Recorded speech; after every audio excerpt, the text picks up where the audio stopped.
Greetings, fellow travelers. Welcome on in to the level 129th level of the RPG Cave. Look, I forgot how to do the show, folks.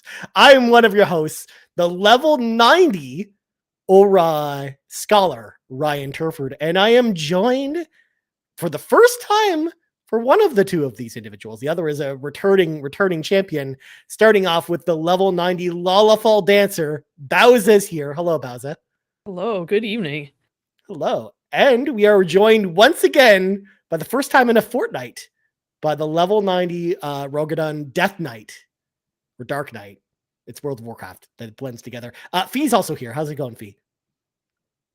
You're muted. I'm muted. I'm just so excited. I was just like, I need to make sure I mute myself because if I'm not, I'm just going to be like going crazy right off the top. So I'm super pumped to be here and I'm super excited to talk about Final Fantasy XIV. Yes, the three of us are finally together to talk about Final Fantasy XIV because, like, one of the most exciting things for me personally to have y'all join the team with us at Carpool Gaming is the fact that I don't just sound like a crazy person anymore talking about Final Fantasy XIV to everyone else who's not played it. So I finally have other people to talk about this game with. It's great. I'm so excited. So, of course, this whole episode is dedicated to one of our favorite games of all time, Final Fantasy XIV. But before we get into all that stuff, we should probably clear the dungeons so we get to the raid boss as quickly as possible. So, folks at home, if you want to support the show, there's a number of amazing ways to do that. Remember, if you're watching the live stream right now, we're at youtube.com/carpoolgaming, or if you're watching the video on demand later, don't forget to tap that like button, slightly tap that subscribe button, and let us know in the comments below. What do you think about Final Fantasy XIV? Are you going to try it on Xbox? It's out this week. I mean, you might as well, it's in the Game Pass perks. You may as well try it out because why not? It's sitting right there. So let us know in the comments below if you're going to check out the game or what you think about Final Fantasy XIV. Also, if you're listening on audio feeds, don't forget to hit that subscribe button and also rate us, 5 stars maybe if you want to, or just give us a rating of some kind if you're listening on Apple Podcasts or Spotify. Also, if you want one big podcast feed with the entire Carpool Gaming cinematic universe on it, head on over to our Patreon, patreon.com/Carpool Gaming, just like Robby Bobby Miller, the master of listed, who hopped back in to that platinum tier. So shout out to Robby Bobby Miller for being an awesome contributor to the show, as well as all of our patrons for helping make this show happen. And last but not least, we have our website, carpoolgaming.com, with all of our podcasts and everything you need to know about us, but also our merch. If you want like a RPG Cave shirt with this little logo on it that I'm pointing out on the video, we got that on our website. We also got merch for all the other shows over there. So head on over to carpoolgaming.com. We've got all of our awesome merch. Well, without further ado, let's read from the sacred texts. I mean, y'all are new to the show. I'm not expecting you to actually read from the sacred text like Garrett does.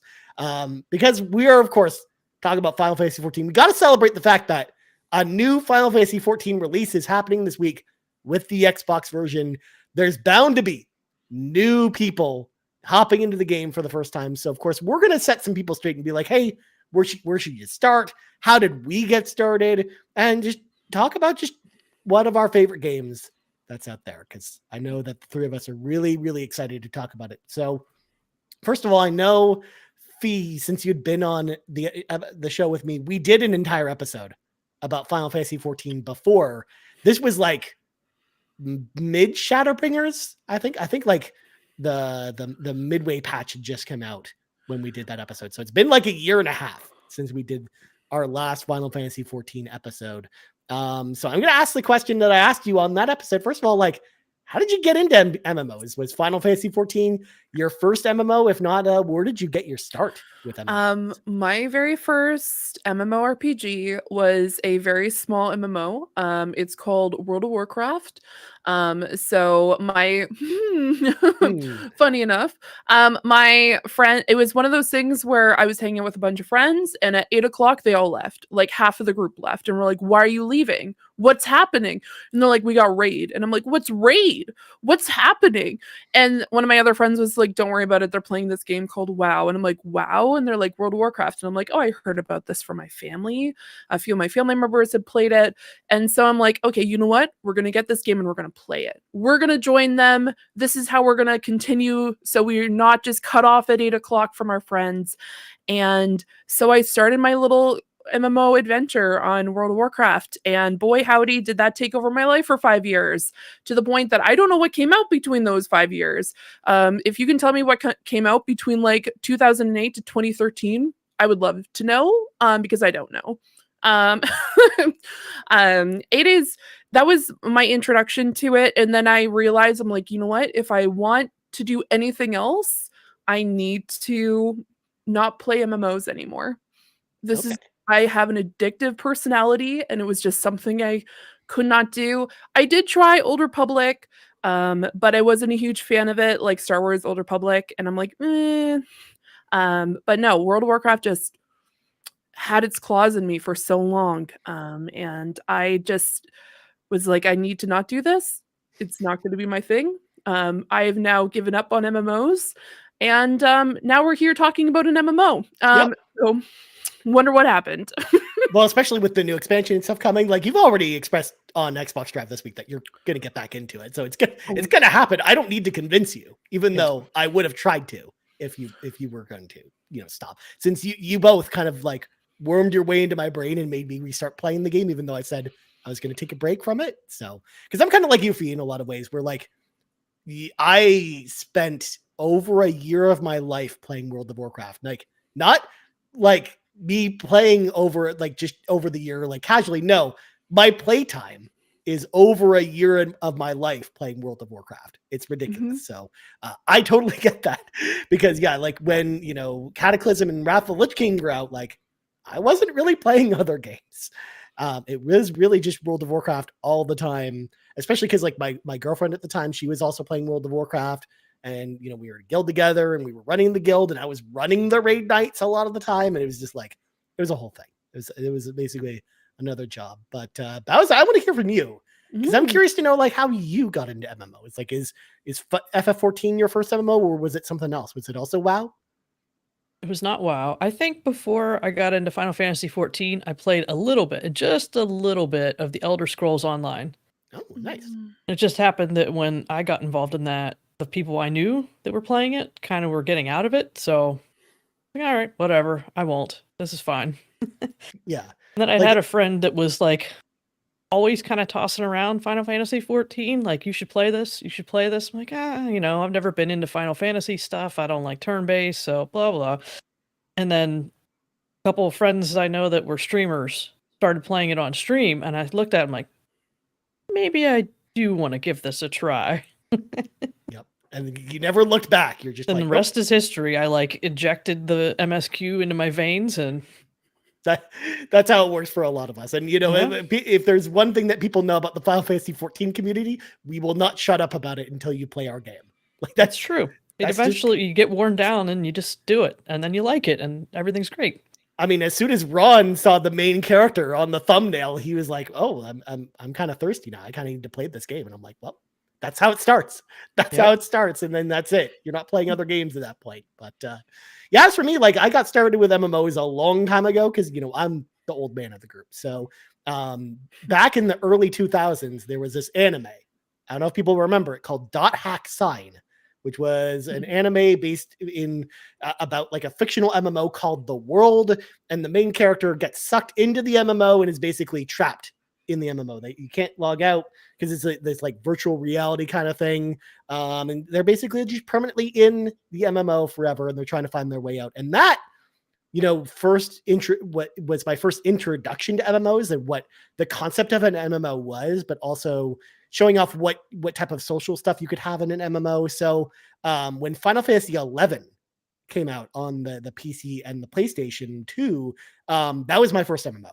Was Final Fantasy XI. Like I was a big Final Fantasy fan at the time already, and knowing that it was an MMO and being like really wanting to try an MMO because of Dot Hack Sign, I was like, okay, we'll make Final Fantasy XI my first MMO, and I fell off of it pretty quickly because if anyone's played Final Fantasy XI before, it's tough to play because like you don't have like hotbars for your skills. You go into like a menu to do all your like magical attacks and skills and all of your stuff that's on cooldown, and it's like a nightmare to scroll through. It's very annoying.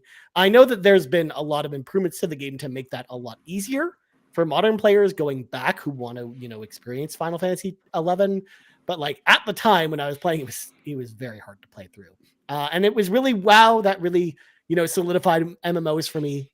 As I mentioned before, like I was in the beta for vanilla WoW. And I basically never stopped from there. And it wasn't really until Final Fantasy XIV came to PlayStation 3 with its, the open beta for A Realm Reborn that I got into it. So that's kind of how I got my start with the game. Whereas Fi, I know Bowsah also mentioned like she started kind of midway through Final Fantasy XIV. When did you start with 14 specifically?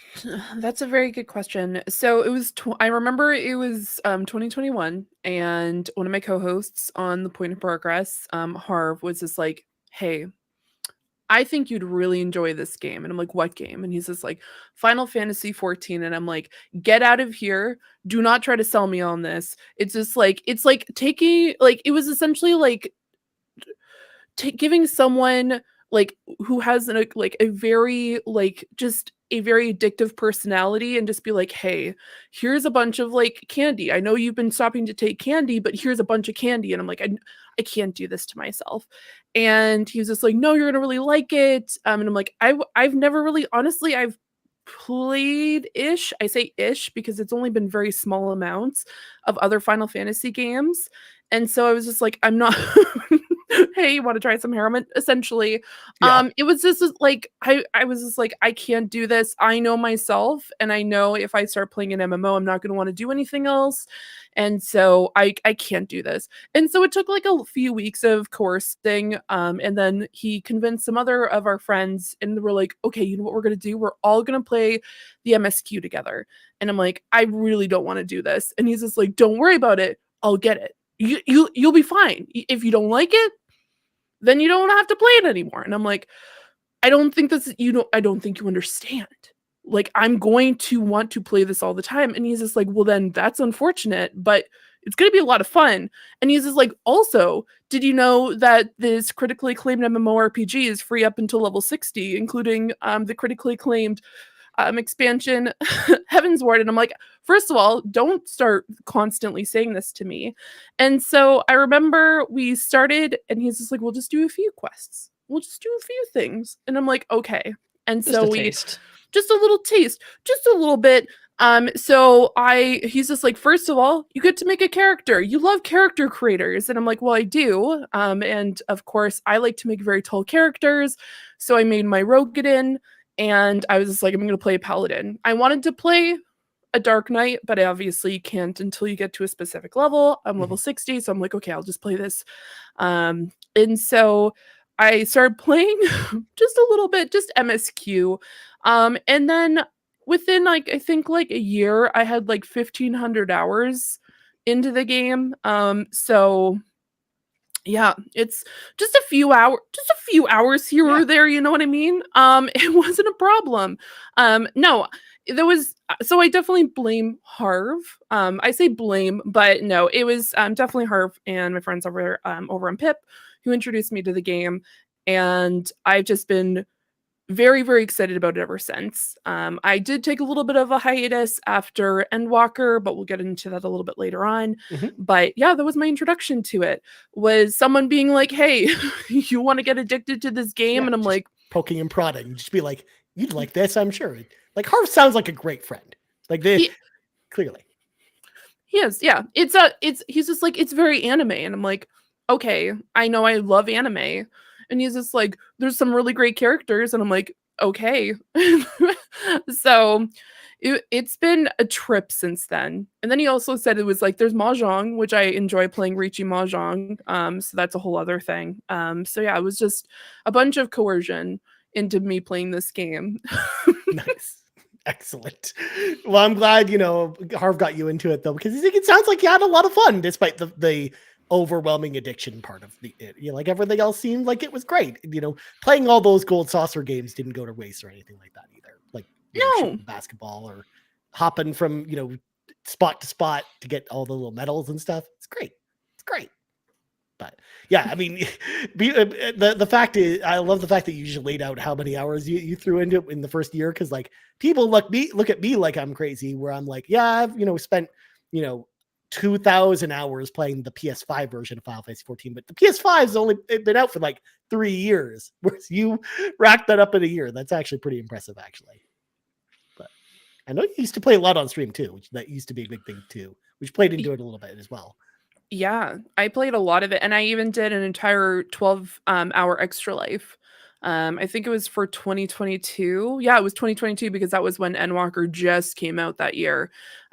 So we did an entire 12-hour stream, and we were going through MSQ that way, and it ended up where we raised enough money where I had to change the race of my main character, like my only character. Thankfully, I did get a reroll because originally I got a Lalafell, and I'm like, I cannot play a small character ever. You're crushing Bowser's dreams over here. I'm so sorry. It's just I legitimately cannot play small. No, I can't. I just cannot do it. I was able to reroll and I got a Vera, so I got to play as a bunny girl for a little bit.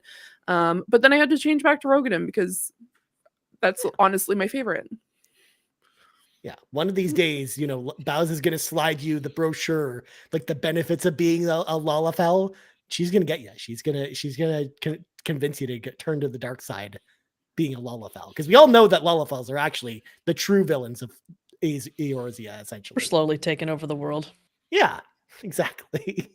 whereas Bowser, you like Fee and I have talked about how we addicted we got to the game, but like, was there ever a point for you where you were like hopelessly addicted to this game, or has it always been just kind of in the background with other games for you? Oh no, the first time playing through the story, I was completely addicted. That's like the only thing I did. I'd get mad if I like had needed to level up my gear and I had to like go back through dungeons and find gear because I didn't have money. That was sad. I just want to see what happens and move the story, and I can't. Yep. Well, yeah, especially because there's like certain choke points, especially like towards the end of a Realm Reborn and stuff like that, where like you have to, they hit you at that spot where you're at level 45 and then all of a sudden it jumps to level 50 essentially. So like there are certain points like that it can be kind of annoying, especially if you don't have money. So yeah. Well, likewise, like I don't know, I've never really been the type of person that's always been good at getting money in MMO, since I don't really play the auction house or anything like that. So like I'm struggling enough to just save money to buy the carpool gaming house, which is going to happen soon because I have like 19 million gil now saved up for it. So like I think I'm there to buy us a nice medium sized house at some point. And then we can buy a submarine and like a dance floor and everything. It's gonna be great, you guys. It's gonna be great. Oh, I'm ready. You might have to teach me how to get money though. I think I have like 2.5 million, and $1 million of that is the bonus because we're on a low population server. Oh no, believe it or not, most of the money I have on my character is just from running daily roulettes every day, essentially, like, and making sure to hit all the ones that just give myself the ability to love my characters or a bit, or just grind the end game gear a little bit, especially the end games. Like roulettes usually give you a lot more gold than the normal ones, and that's usually how I go about doing it. But again, I'm not very good at it either because I'm it's taken me a while to kind of get to that point. So yeah, whereas I know Fee, you don't play on the same server we do, because we do play on the Dynamis world, where it is a little bit more of a low population server. But one of the nice things is now that data center travel is there and it actually works correctly, like I just go over to Ether every time I need to do roulettes, because it's just instant queue for almost everything, which is great. Yeah, well, technically, like when I first started Animan Toys, which is the server that I'm on, there was really not like, it was considered like a new person friendly server, so there was like a lot of space. Even though it's technically considered an old server, it didn't have too many players, but now it's considered like don't come here, and I'm like, oh, that's unfortunate. But yeah, I will have to say, when I finished Endwalker MSQ, I spent quite a bit of time on the marketplace, just utilizing my insomnia and just selling mats at like the best times, because usually if you like sell it at like 2 a.m. between like 2 and 4 a.m. is like the sweet spot, because like that's when like the majority of the people are like going to bed, so then you get to like raise the price significantly because all the ones that were selling super low. Yeah, I have a problem. So this is why I used to do that on WoW too. I used to make deals, definitely not with Chinese gold farmers or anything, to make an obsessive amount of money. So I think I left the game with 8 million gil, and then Okay. I was just like, eh. And that was after I bought a bunch of mats so I can make some gear for my character. It wasn't even gear, it was just for just to make her look cool. Yeah, I bought Well, 2 of the same That's the most jacket. important. Yeah, I was gonna say that's True. the true end game. The true end game is not your gear score level. It's your fashion. That's the true end game in this game. That's true. Cash Williams is Frank from Pip, and he and I spent way too much time just farming so much mats so we could just sell them on the marketplace. Just because I did a lot of oh my goodness, I can't even think of it correctly. Going around and killing like the bosses during specific hours. I actually did I was actually considered a conductor for a little while, so I was telling people where to go. So you could kill world bosses, so then you could get mats, so then you could sell them on the auction house. Yeah. Definitely don't have a problem, guys. And I'm super excited to do that in Trail and come back Soon. and Endwalker do the same thing. Exactly. When I'm probably gonna come back within the next month or so. So watch out. Marketplace, auction house. I'm here to take it over again. Yeah, I'm also warning Sean and Mitch ahead of time. Like, pretty soon there will be no other games. It'll only Xbox Drive will just become Final Fantasy 14 chat, which I'm excited for as a fan of Xbox Drive. So Yeah. can't wait. Yeah, there you go, Bowsah. You just need Fee to teach you the economics. Apparently, I need lessons from Fee. Gee whiz.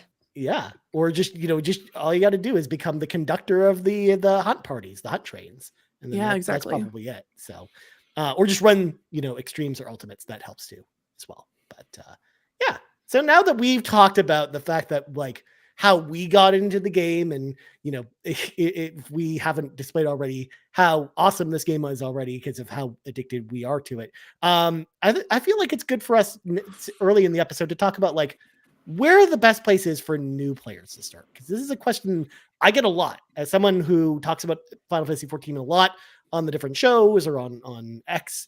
Like, people will usually come to me and ask, Ryan, I'm interested in trying out this game. How do I go about doing it? And it's interesting that you brought up the free trial, because I think like whenever I get this question, that's usually my answer is the free trial. Because not everyone knows that the free trial is even a thing. Like Square Enix, I don't think even does a good enough job of promoting, hey, just so you know, there's a free trial for this game, and it has like 200 hours of content in it. It's right there, and it's free. You don't have to pay for it. It's right there. You just go sign up. But yeah, it's especially because it's on like a different page from the main, Final Fantasy 14 stuff. But would you guys agree, especially like, if I'm interested to know from you, since you started with the trial. And actually, Bowsah, I didn't ask, did you start with the trial as well, or did you just buy the game? Absolutely. Started with the free trial. Okay. So since I didn't start with the trial, I'm curious to know your guys' thoughts on if the trial is truly the best place to start, because I know there's certain limitations that come along with that. Starting with Bowsah, what do you think about this? I think anything that you can start for $0 is a good place to go. There's really no investment. However long it takes you to download the game, that's it. Yeah. You're in. And I think the limitations, they don't really apply super early, right? There's some limitations of whether you can be like in a free company and stuff, but you have to be a certain level to do that anyways, right? Yeah. So, you also can't whisper people either.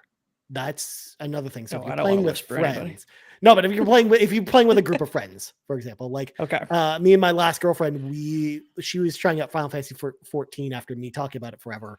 And she was playing the trial, and we found out very early that she couldn't whisper me. So we had to like form the party with like outside of thing and then quest together. So that is a limiting factor. And also there's like some of the market board stuff is limited and whatnot. So yeah, there's a few limitations, and I guess it just depends on how you're playing, I guess. Because if you're playing by yourself, to your point, there really isn't any difference at all. Right.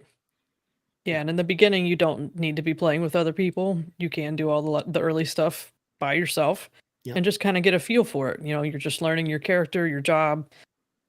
I think you would know enough about the combat and stuff by the time you would need any of those limitations lifted. So why not just start there?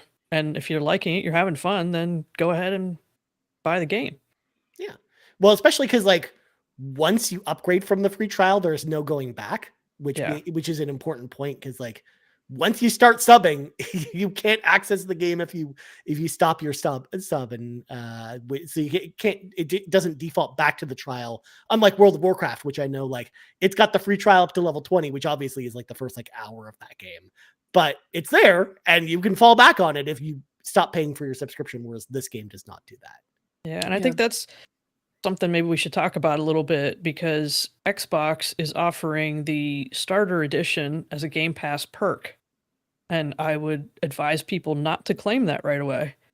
Install the free trial and try it out. It's like you said, once you own the game, then you have to sub. Mm-hmm. So don't claim that until you know you want it. Once you know you want it and you want to come off the free trial, claim that. You know, save yourself a few bucks there. That's great, but maybe not do that first. It's tempting to like claim your perks right away. Or I know friends where they just saw the game on sale on PSN for like, $30 or whatever. And they're just like, oh, I just bought the game. I'm like, well, did you do the free trial first? And they're like, no. And I'm like, oh, well, all right. Let's hope it goes well. Let's hope you enjoy it, because otherwise it's just going to get put down essentially, or you're going to have to just keep paying for it, right? And I think normally, that's fine if you buy a game that has a free trial or buy a game that's on sale. Don't worry about it. But this is one where you do have to have a subscription eventually. So it's a little different.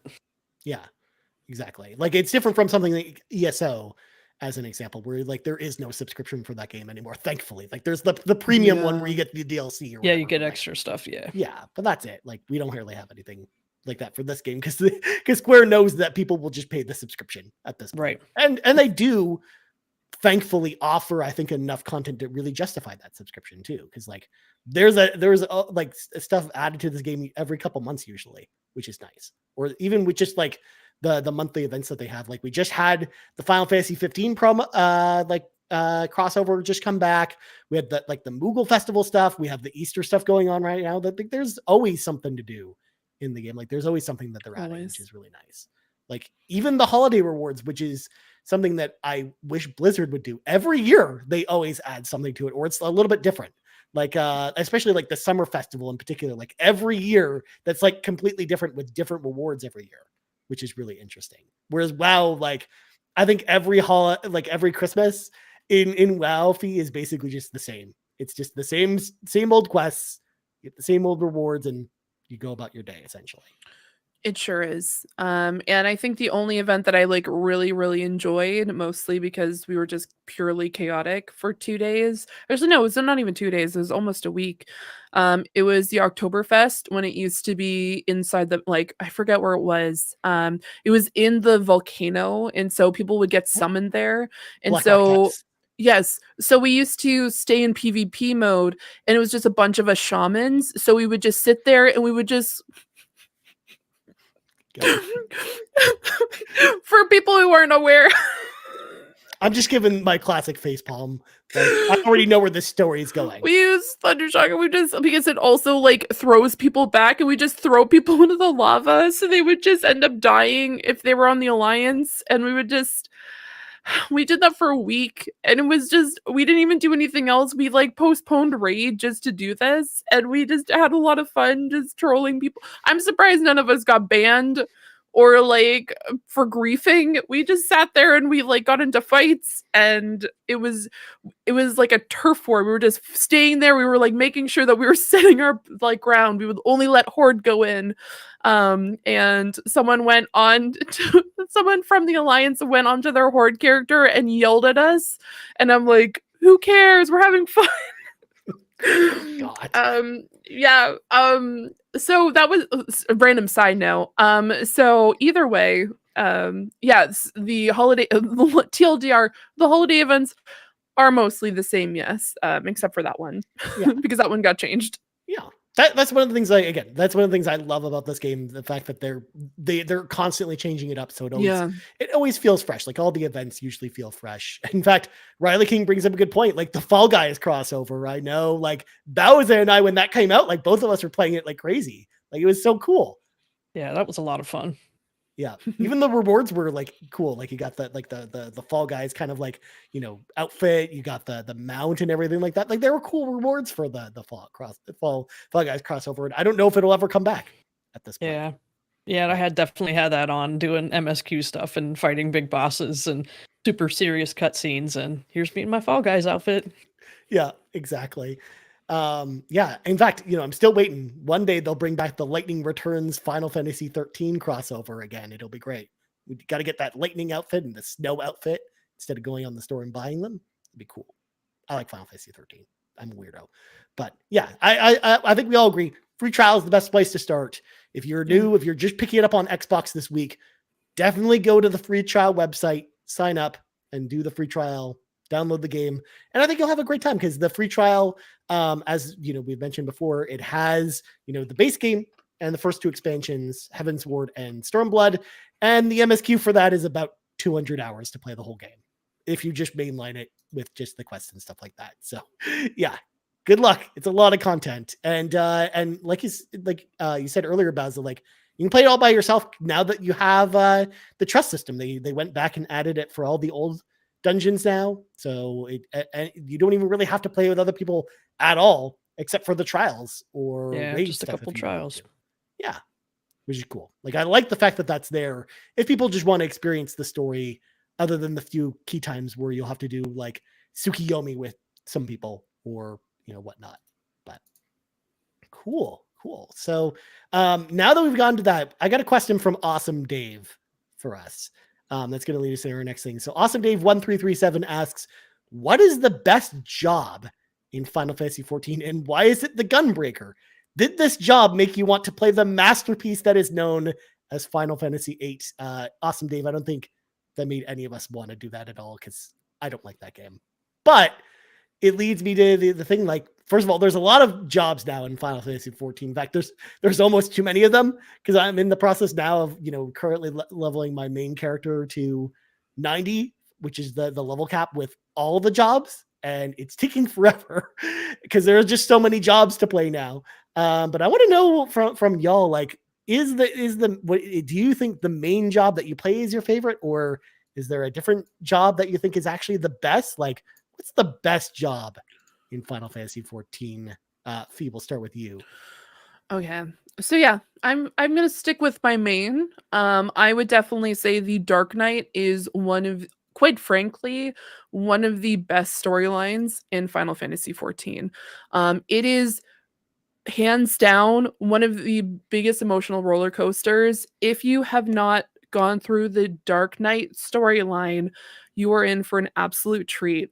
It is like, I remember when I was going through it, and I could not really describe into words what I was going through to some of my co-hosts that I was going through the MSQ with because they had never played a Dark Knight before, and I'm like, I can't spoil this for you, because it's really, really well done. Now, obviously, that's just the story. Like for any explanation for people who are watching, who are like, what do you mean? So each job has a story that goes associated with it. And the Dark Knight story plot is you're originally trying to figure out what you are going to be doing. And then you get a mentor called Frey. And Frey kind of guides you through Heavensward in a way, and explains to you what's going on, how to balance the darkness and how to defeat it, but then also like embracing it at the same time.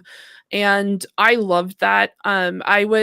Funny enough, I did play a Death Knight in World of Warcraft. That was one of the main classes that I played on one of my characters. I was a Blood Elf Death Knight, and I absolutely loved it. So when I first found out about a Dark Knight, I was just like, I'm all in for this. The unfortunate side of it is you cannot play this until you're about level 40, I believe. I think you have to make it to Heavensward, so I think it's 60 total. It's 50 to make it to Heavensward, and you have to finish, obviously, Realm Reborn and all the Realm Reborn post MSQ stuff, which is like 50 hours of stuff right there because it's too long. Yeah. But I personally think it's well worth switching. I was a paladin. I'm a huge melee kind of fighter class person. I'm not a huge fan of spell casting, and mostly because one, I just like to take a big sword and just smack people with it. But at the same time, if I do have to play a spellcaster, it's usually I'm going to play healer. I don't really like to stand back and cast spells. It's just not my jam. Not to hate on anyone who's their jam. But yeah, I loved the story arc, how the story itself kind of went hand in hand with the types of effects that you could use. And so it's really, really well done.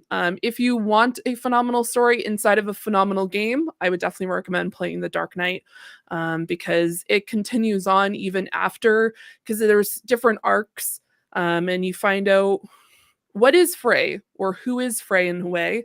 And then you get to meet some really great characters later on as well. I don't want to spoil it. No, please don't spoil it, because I agree with you. I think it's definitely one of the best ones out there for sure. Like it's really cool. And so you're talking about the initial arc too, because each of the jobs, quests, they all go on multiple arcs, including if you have like one of the original jobs, it's like you have the class storyline, then you have the initial job storyline, and then there's a storyline after that on top of it. So there's like you're on like 3 different story arcs with some of the jobs, which is great. Because like when I was playing my paladin, which I would definitely for myself say paladin would be my second favorite, mostly because like I started off as a Rogadin paladin, and so the for people who aren't unaware, there's 3 main cities, and that you get to that kind of decides where you start. So I started in Ul'dah, and the end of the story, which I'm not going to spoil anything there, but then you become a paladin of Ul'dah. And I felt like almost like a connection every time I went back to Ul'dah in any sort of capacity and what was happening to the city. And I was able to, it was really fun to be able to kind of educate, like, for example, Frank, who was in the chat earlier, I got to say, like, it's really cool to see like Nanamo, seeing, like, being able to feel like more connected with her than he was. Like, he started in a different region than I did. So yeah, I would definitely say Dark Knight, and then Paladin, for me at least. So definitely the tanky. You were definitely the tank. Oh, 100%. 100%. Although, Warrior or Gunbreaker, not appealing. I never played Gunbreaker. I played, like, I didn't even really get that far into Gunbreaker at all, which is funny because what I decided instead was I played a red mage, so I just wanted to, like, do some melee, but also spell. Like I just said, I wasn't a huge fan of spell casting, but that one is just like, here's a sharp pointy sword and you just do a bunch of spells while you're sword fighting. So yeah, I never got into Gunbreaker. I think that's because someone in our group was already interested in Gunbreaker, and I'm like, I'm not really too thrilled by it, but maybe in Dawn Trail I decide to level that up a little bit to see. Yeah, it also depends on your playstyle, because like Gunbreaker is much more like playing a normal like DPS melee class because of how quick some of your moves are. Like I almost feel like whenever I'm playing a Gunbreaker, I feel like Dante from Devil May Cry in a lot of ways with the different combos, especially when you're doing like your finisher attacks and you're kind of bouncing between attacks that way. It feels much more like that versus a lot of the other tank classes, which just feel like they're just naturally slower attacking style. Like that's because you're being a little more methodical because you have to balance your cooldowns a lot more and stuff. But Bowsah, what about you? I know you play Dancer primarily. Is it the best class, or is it something else? Well, I don't have a whole lot of experience with a ton of the jobs. My original character, I did Summoner the whole way through, and I actually started Summoner on this playthrough as well. But then let's try some other things. I tried Warrior and Conjurer, and I decided I didn't want to think that much, so I'd go back to just DPS. Yep. And I picked up Dancer, and man, that's really been fun. I really like that one. Nice. Yeah, I know it's got like a fun storyline. Like it's not really like a serious storyline that you go on or anything like that. You're part of this like dancing troupe that like travels around and stuff like that. And it's just, it's fun. It's fun. You're Yeah, just just hanging make out. people happy. Yeah. I like Dancer a lot. I think it's a good class. So then let me ask you this then. So did you play Summoner before the big changes? Yes, I Like, did. was that when you're really into it? So like, do you like where they went with Summoner with this expansion, or do you like old Summoner? Because for folks that don't know, with Endwalker, they made a big change with the way Summoners play, where it was like very much a pet class before, and it was all about dots. Whereas now, you kind of are summoning the three, different, primals, or sorry, icons, but in between your different attacks, but you're not really like managing a pet or anything like that, and you don't have the dots anymore. Yeah, I think it's definitely easier now. I would easily recommend somebody start with Summoner. Like, Yeah. It's no big deal to do anymore. Honestly, I think I think it for the became like the change. face roll kind of class where it's like it's so easy. There's like barely any buttons. Like I only have to fill up like 1.5 hotbars, and I have every button in the entire that is available to you, essentially. Yeah, which is just Makes it a funny to lot think. easier. And that's good for a first-time player, Yeah, 100%. And the nice thing that comes along with it is you also get a healing class that comes along with it as you level it. It's the only class in the entire game that has like a secondary job and they level in tandem, which is nice. So you can be a little versatile for new players. Although I would argue Scholar is actually one of the tougher healing jobs for new players to start with, because it's a lot of planning, which is why, of course, you come into your boy here who my main is actually a Scholar, is actually my main class, because I really enjoy healing. Like it's something that I really enjoyed in World of Warcraft, and I really enjoy healing in Final Fantasy XIV even more, because I love the aspect of the focus on DPS for healing in between your heals, and having the freedom to do that. Because in World of Warcraft, I always found, especially in like harder raid encounters and stuff, like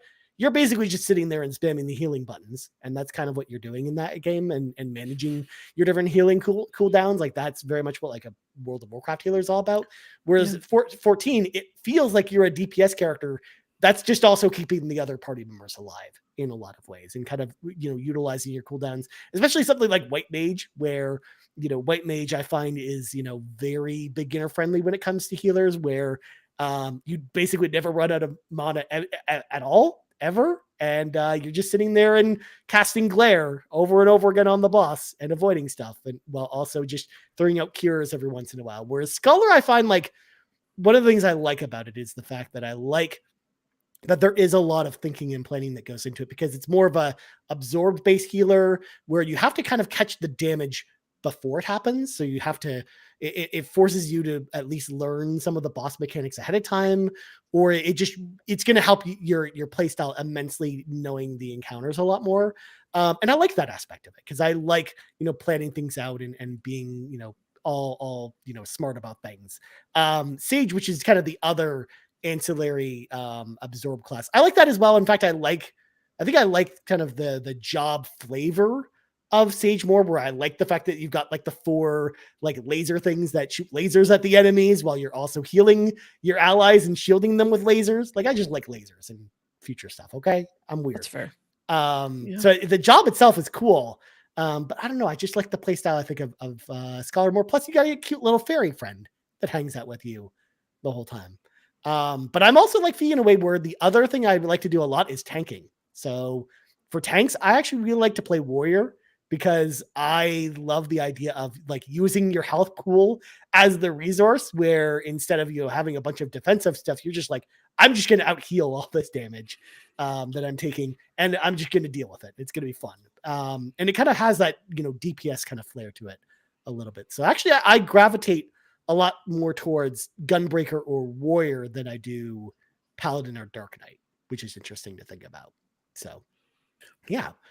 But I'm also someone who's played all the classes, like ever since the beginning. Like I started as a White Mage. That was the first, class that I picked up back on the PS3 version of Final Fantasy XIV. And then I've kind of like bounced around between a bunch of them from there. But ever since I started with Scholar and Heaven's Word, I haven't really changed my main to anything else. So Yeah. I mean, I played Astrologian before we stopped on our hiatus. Because when I played WoW, I just played healers for a very long time. I played shaman. I wasn't a huge fan of priest, to be quite honest. That would probably, out of like all the healers, that would be like my least interest. Like that would be comparison. Like that would be a good comparison to like a white mage. But it's just, it never really intrigued me. But then I became a tank, and then I just essentially got stuck as a tank for a very long time. Mind you, nothing will beat oh my goodness, for people who remember in WoW, you could take two, like you could essentially do multi-spec, and I was a DPS tank druid for a very long time, because they're just like, well, we need DP, like I wasn't considered a main tank for context. I had to be a tank in certain fights, and then I'd have to switch over to DPS to help with the DPS, and then it was like that kind of craziness. And when I came obviously over to Final Fantasy, because I played essentially at one point I had everything leveled up to max when in Cataclysm, and I was just like, okay, how many hours am I going to have to take, and do I have to do MSQ multiple times? And that was also a huge selling point for me, is you could do any class. You can be all the classes on one character rather than having 10 characters, because all the, oh my goodness, that's a random side note, because that was a huge selling point for me, because I spent so much time leveling and WoW, and now being able to go through and just have one character, it was just a huge bonus. But yeah, it's very interesting to see that we're like kind of like different, but also at the same time great when it comes to things like gear. So yeah. I always loved that aspect of it as well, because like there's nothing more annoying than having to swap out mid raid to a different character, or even just a different set of talents and stuff like that. Like I like the fact too that you have less choice when it comes to obviously what abilities you have to work with, but I think that is also to the game's benefit, because I think it really helps the game's balance a lot more, because likewise, if you have multiple jobs leveled up on your same character, you just switch to a different job with different raid encounters, especially because it's not like WoW where you're not going into one place and you're like going through ICC and there's 12 bosses in there and it's one encounter, and if you want to change anything, you got to go out and then do all your stuff and then come back in. Like that's so annoying.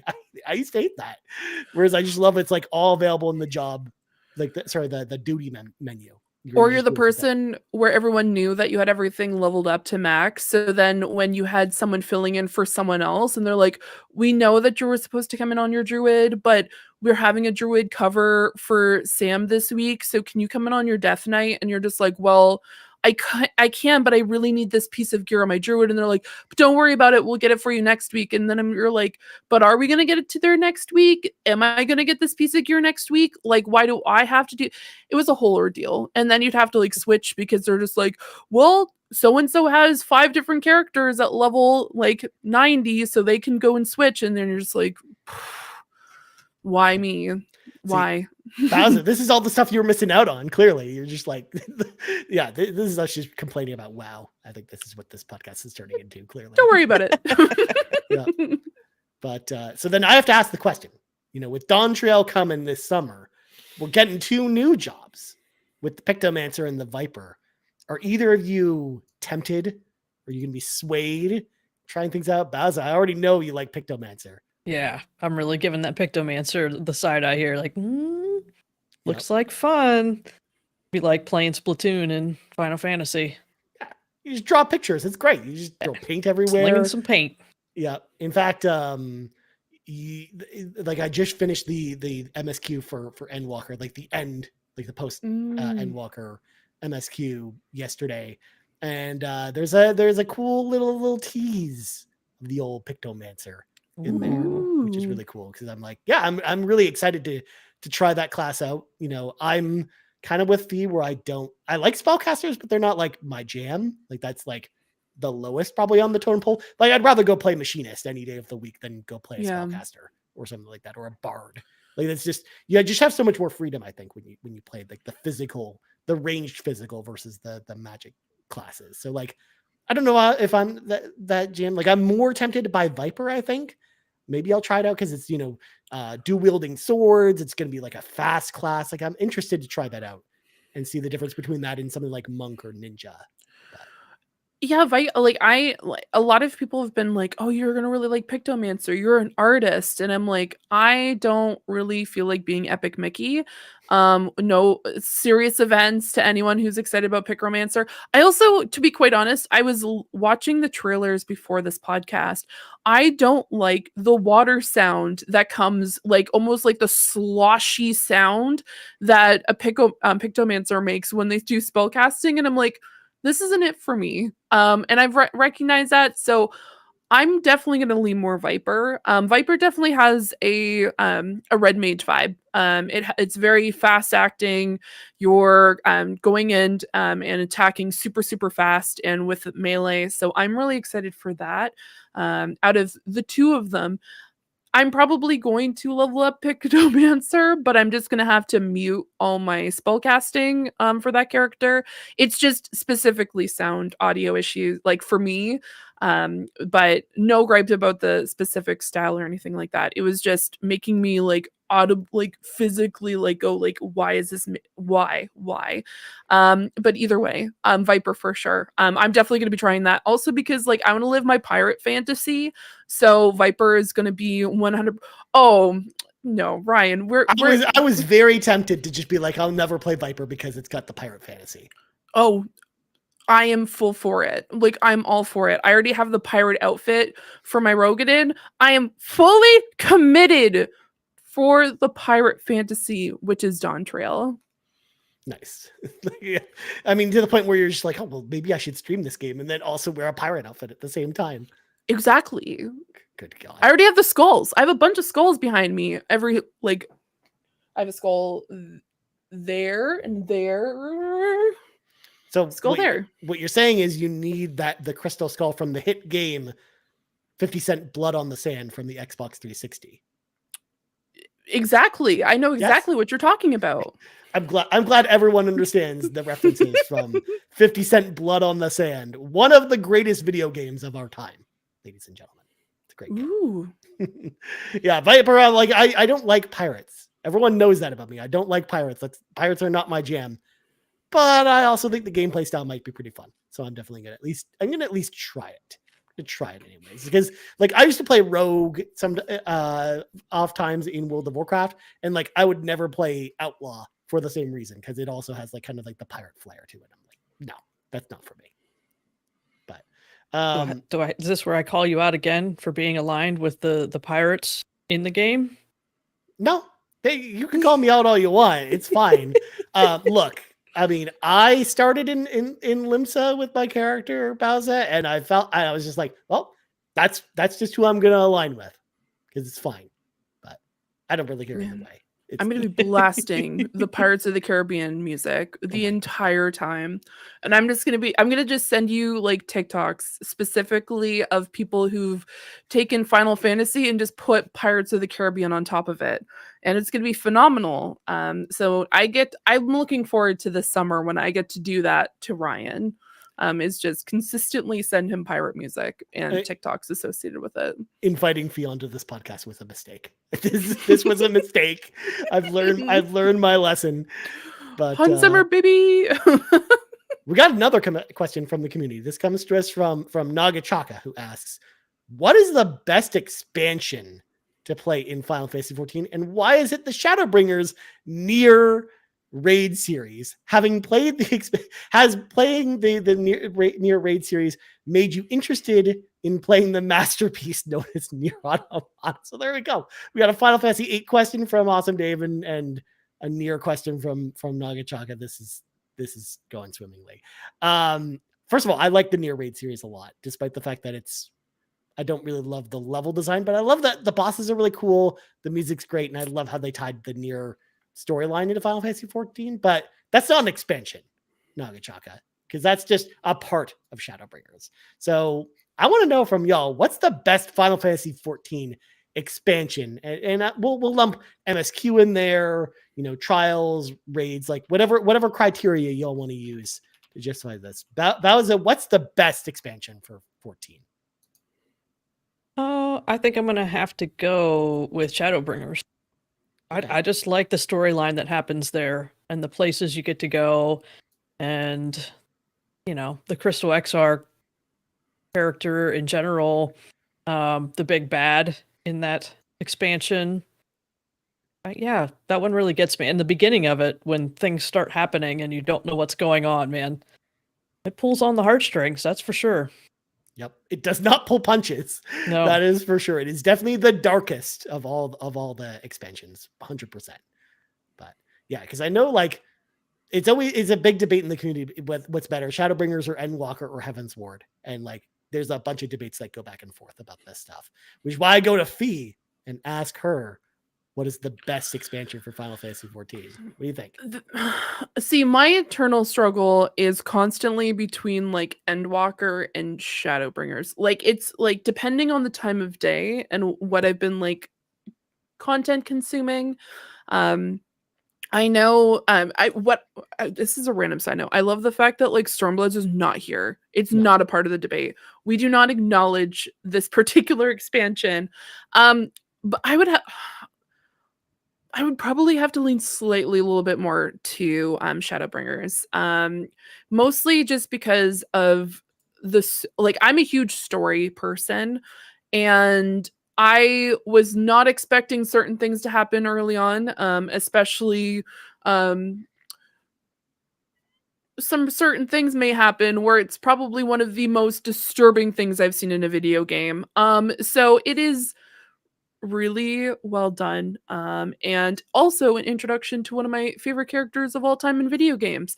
But I also really have a soft spot for Endwalker because I got to experience Endwalker on release. Whereas with Shadowbringers, I didn't get to.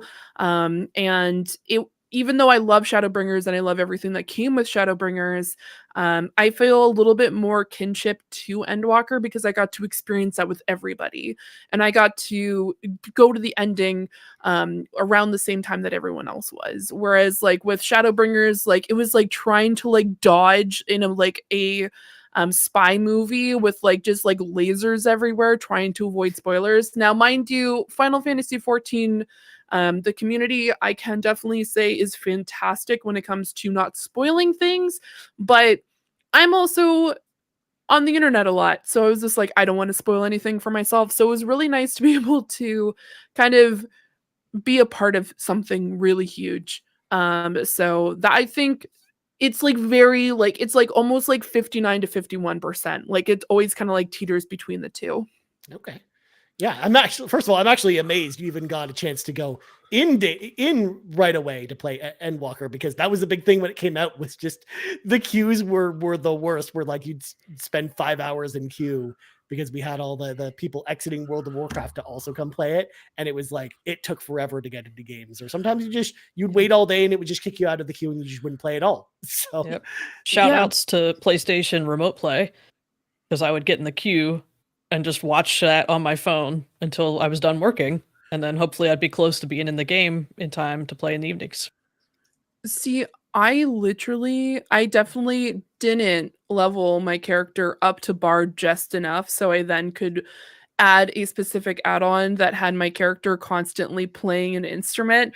And I definitely didn't go to a movie and have my phone out underneath my leg while I was checking on my remote play to make sure that my character was still playing music, so then I didn't lose my spot so I could go to MSQ that night with everybody. Totally never did that. And I'm saying this because I'm just going to make it very clear. I never did this. If I did, that wouldn't be okay. And they're the problem. But Fi has officially confirmed that she is part of the problem. Yes. Earlier, she talked about embracing the dark side, which I totally believe happened in real life here. Yeah, it's official. You know, I was that person. I remember one day it took me 7.5 hours to get into the game.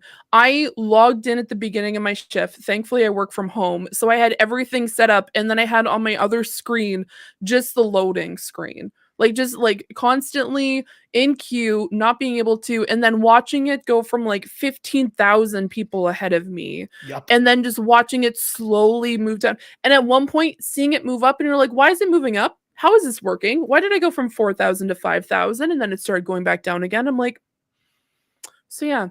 Yeah, that's one of the reasons why, like, when I was picking out where we would start the carpool guild, like, that people were like, why are you picking Dynamis? That's weird. But I'm like, I was thinking ahead of time because I learned from the Endwalker launch. I'm like, that was one of the only worlds that I could get to actually function during the launch of Endwalker. So I was like, nope, we'll just make it on that data center now that data center travel actually functions correctly. And then we can just travel to the other servers when we want to, because I know we'll be able to play the game when Dawn Trail comes out. We will actually be able to get through queue, and it won't take 8 hours to get through it, the queue essentially. Like that was the thought process that went into that. Because yeah, like that was definitely a thing. Hopefully we won't run into that this time around, because hopefully they've prepared a little bit more for that, or we're not going to have suddenly just a mass exodus from people from WoW all of a sudden joining the game to break all the servers. But yeah, Asmongold, just stay on WoW. Just go back to WoW. Stay there. We need that support to avoid the max exodus back over to this game, because that was a problem. Yeah. That was a huge problem. Yeah. But getting back to our question then about favorite expansion, I'm kind of with you, Phoebe, where I'm like, it's very, very close between Endwalker and Shadowbringers. You brought up a point about Stormblood. It's not that Stormblood's bad. It's fine and it's fun. We all acknowledge that. It's just not the best. And we also all know it's not the best. Like I don't know anyone who says that Stormblood is the best, but you know what? I would respect your opinion if you said it was. So it's all good. But for me, I feel like the payoff and the MSQ for Endwalker was much higher, I think, than Shadowbringers. So I actually prefer the MSQ for Endwalker much more than Shadowbringers, as much as I like the certain moments in Shadowbringers, and I like the big kind of bad from Shadowbringers. I love all that stuff more. But what actually gives Shadowbringers the edge for me over Endwalker is the post MSQ content, because the post MSQ storyline for Shadowbringers, oh my god, it goes places and it's amazing. Like that's some of the best content in the entire game, is like the post MSQ stuff for Shadowbringers. Like especially like the first 3 big patches that they did for it were incredible. So like some of the best storytelling in the whole game. So like that's what gives it the edge for me over Endwalker, because I do feel like Endwalker also has pretty solid post DLC, but it actually, they take a turn where because Endwalker basically wraps up the story, like the post MSQ for Endwalker is just a brand new story starting from scratch essentially.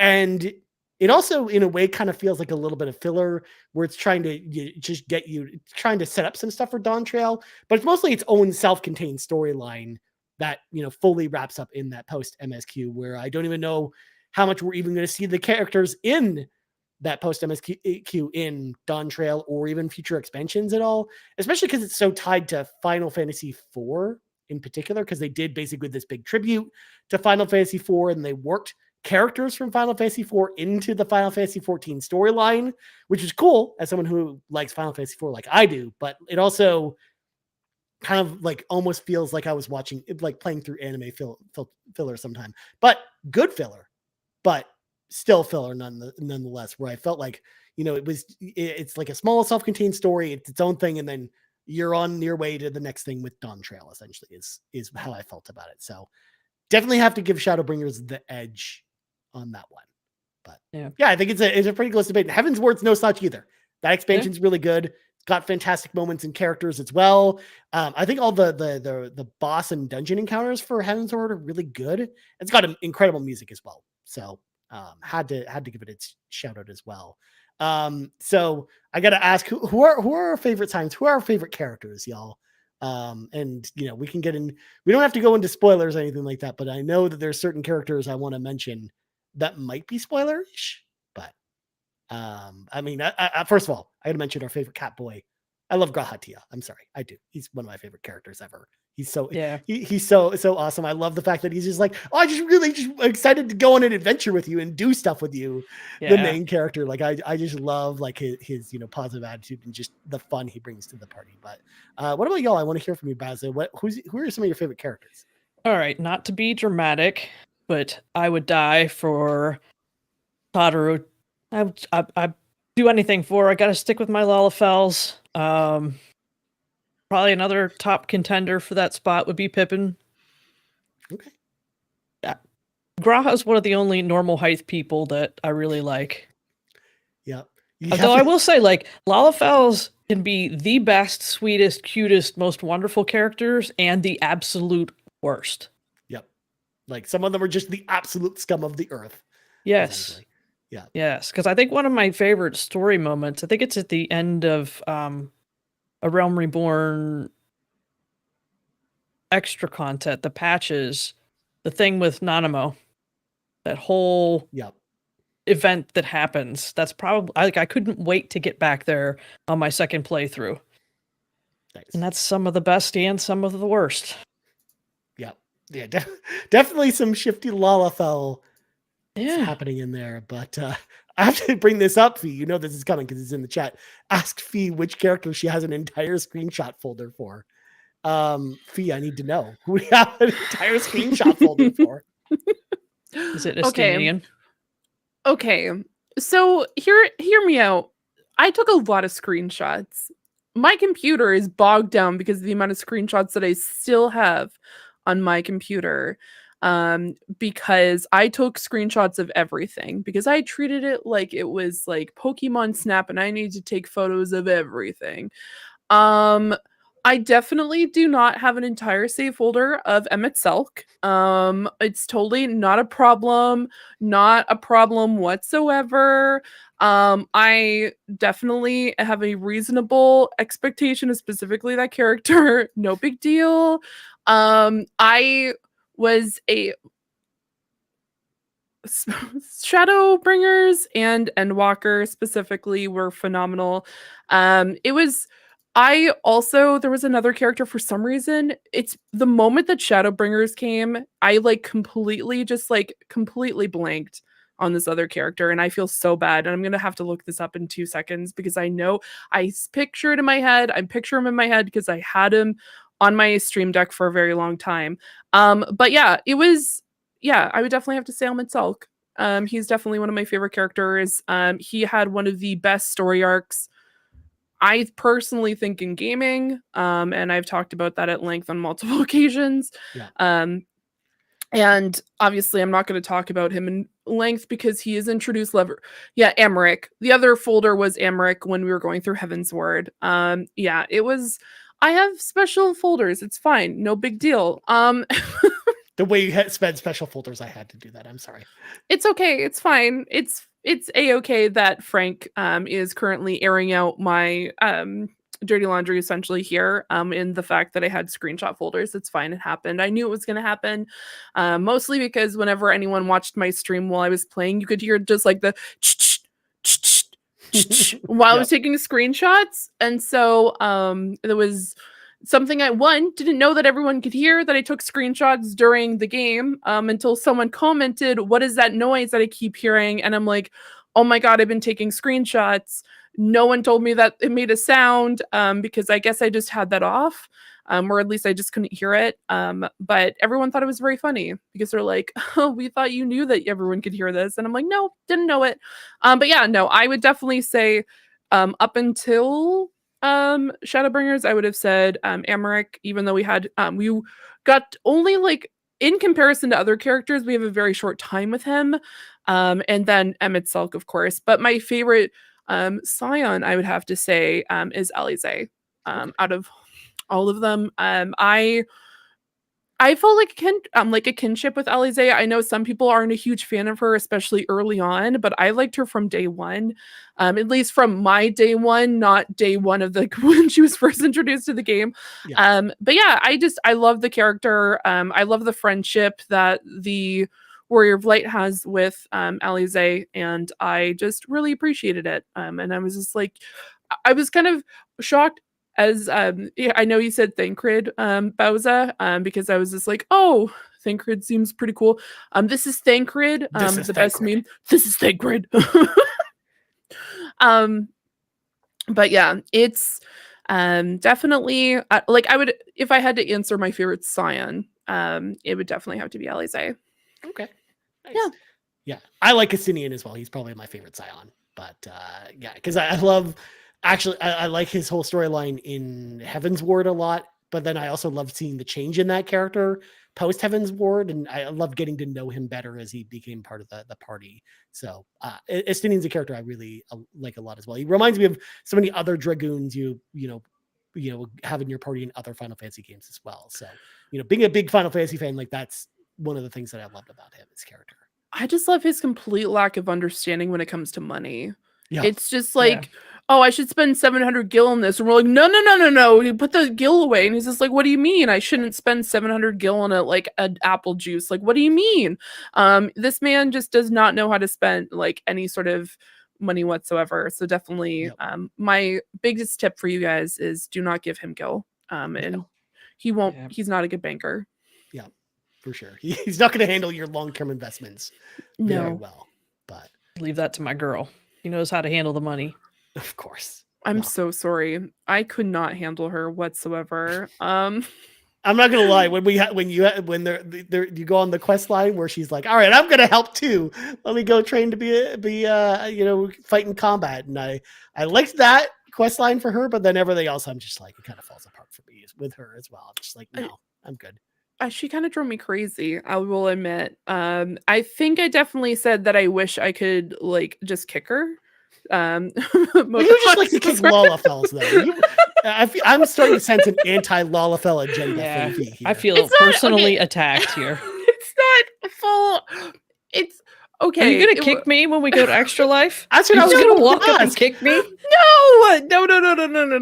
It's the amount of times like it was that particular storyline where she's just like, I'm gonna learn how to be like a summoner. I'm gonna learn and like I want to be able to like continue with the like main MSQ, and this girl's like trying to summon things and like I'm gonna be a warrior, and I'm like, girl, no. I'm like, no, this is not gonna work. And I'm like, she just goes out there and like pulls even more monsters that you just have to deal with because it's a thing.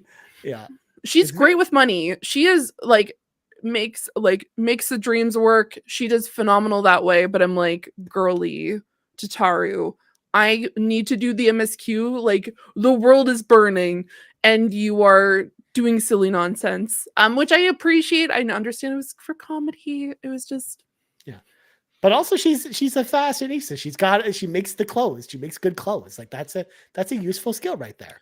Facts. Especially when the end game for Final Fantasy XIV is clothes, essentially. Like, look, someone needs to help me to do the fashion report every week on the Golden Saucer, and Tataru seems like a great fit for that. Yeah, she's great at that. Yeah. God, I love the Gold Saucer. Gold Saucer's great, but I can spend all day there. But anyways, I think we'll kind of round out this conversation because I want to ask each of y'all this. Now that we know Dawn Trail's coming soon, where are our hype levels for it? And like, what do we want out of the expansion? Like, is there anything like, especially because we know that the story is basically starting fresh this time around, brand new adventure. We're not worrying about Asians this time or anything like that. In fact, we don't even really know like who the villains are this time around or what you're really doing here, other than the fact that it's like a contest for succession to decide who the ruler of this island is. And you're maybe looking for some cities of gold. That's it. That's basically all we know. So like, Bowsah, I'll start with you. Like, where's your hype levels for Dawn Trail at, and like, where do you hope the story goes in it? So I'm trying to like restrain my hype level just because of the server madness that may happen. Like, what if I can't play it for weeks? Please, we're on Dynamis. Like, we're gonna have people will be like coming to Dynamis to get on because but it'll only be an hour secret. for queue as opposed to 7 hours. All right, if you promise me it's not going to be too terrible, then I'll allow my hype to go through the roof because I'm really excited. Yeah. So I still need to finish up the Endwalker patches stuff. Yeah. I even on my original character, I didn't finish all of that before I set the game down for a while. So yeah. Well, the last patch only just came out like a month or two. Well, yeah, but I haven't been caught up. So okay. I mean, you're gonna have to deal with. So I guess I don't know anything they've teased about where the story could go. I will tell you, in the MSQ, they basically teased nothing. Okay, well, like, then I didn't miss anything. Nothing that hasn't been said in the live lovers already, or what I just teed up with the story. It's like we just don't know. It could be anything at this point. Yeah, I'm interested to see how all of our friends and party members, if they all come along, will they all be there to start the new thing. Yeah, Well, we some do of them- know it's going to be scions versus scions because like some of the scions have aligned themselves with a different person for the contest. So like there's going to be points in the story where we're going to have to fight like Thancred or other members of the scions. I don't think I like that. Yeah. You're just gonna have a fight with Thancred, and he's gonna be like, "This is Thancred," and you're like, "Oh my god, no! Please, I don't want to fight you." Can't fight you. I'm swooning over here. Yeah, exactly. Yeah. What about you, Fee? Where are your up levels at? I think they're very high. I'm really excited about the fact that we're kind of starting from, I guess, ground zero in this case, because we built up such hype over the past 3 expansions, and now it's just like, what do we get to do now? So one, I'm very excited to hear that we don't really know anything even after the MSQ finished, for pre-Dawn Trail. So I'm really excited. I get to live once again my pirate fantasy as a Rogadan, because that seems to be on brand for Rogadans because they're seafaring people anyway. So pretty excited about that. And I'm just interested to see where the story goes and like what we get to do with the said scions that we're gonna be partnering up with, and also get to see just overall story, like what even I think also something I'm really excited for is like what is this going to lead up to, because that was what like like ARR Heaven's Ward, and we kind of saw that build up to Endwalker. Like what is the big main story now, like who is the big main bad person, like, or main group or whatever it might be, we really don't know. So there's so much to explore, and that's what I'm really pumped for. So yeah, my hype level out of 10, I would probably say a 9.9. Oh my god, that's so much hype.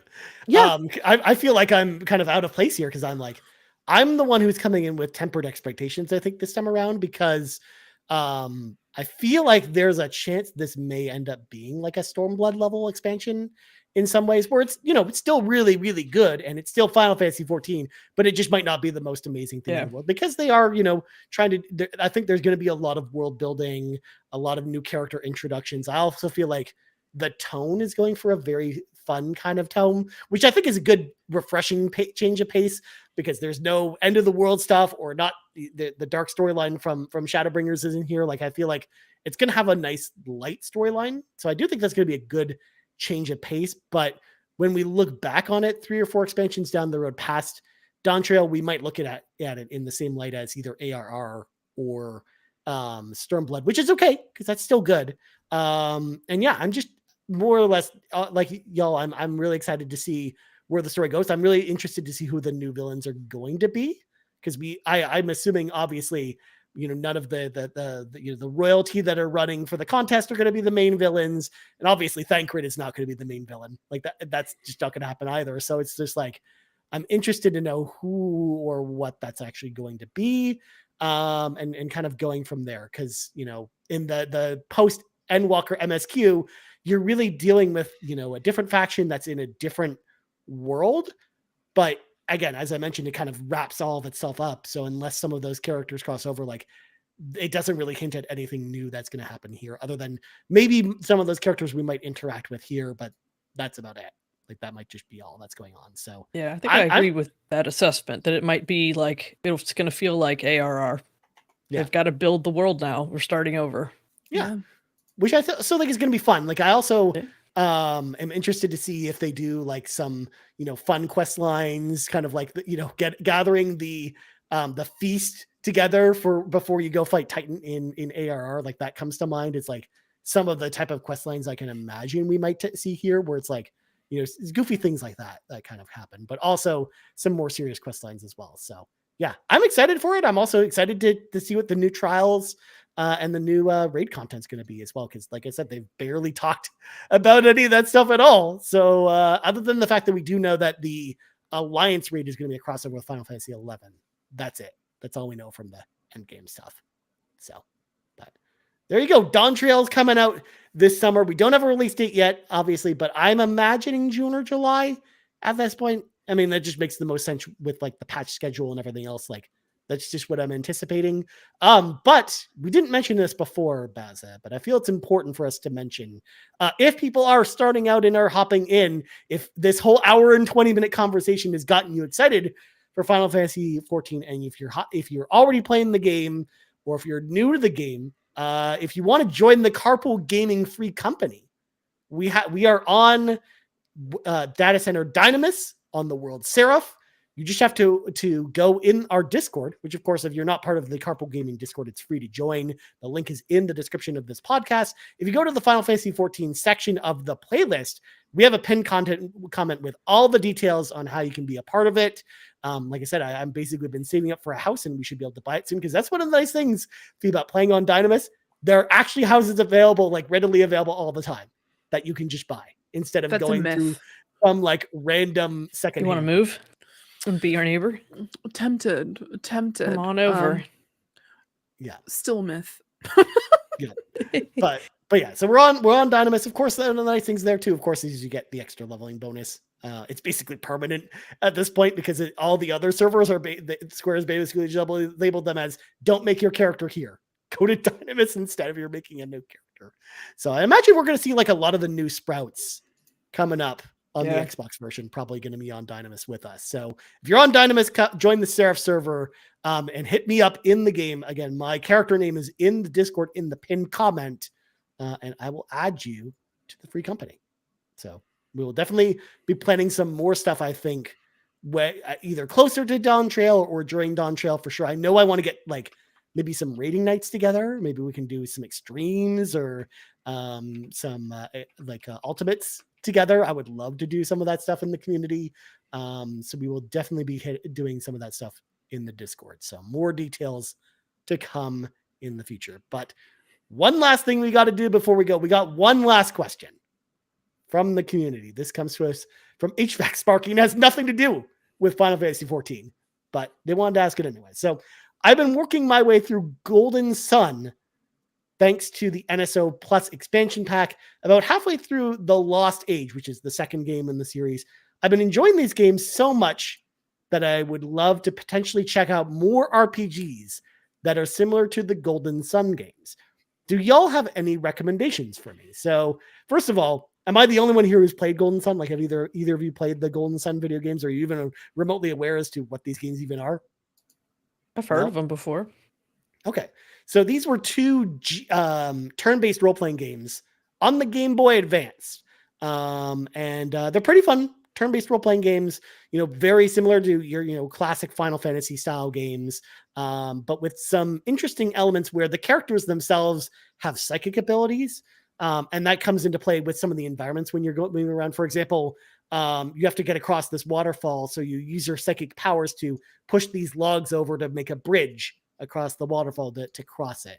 And it's got random enemy encounters, just like any turn-based game back in those days. So HVAC Sparky, if you want something similar to that, I would actually recommend, and I don't do this often, but I would recommend, since we're talking about Final Fantasy, the Final Fantasy Pixel remasters are actually probably right up your alley, because they're also turn-based games with random encounters. And they're all very good, especially Final Fantasy 4 through 6, like the Super Nintendo entries. I think you would actually probably really enjoy if you like Golden Sun.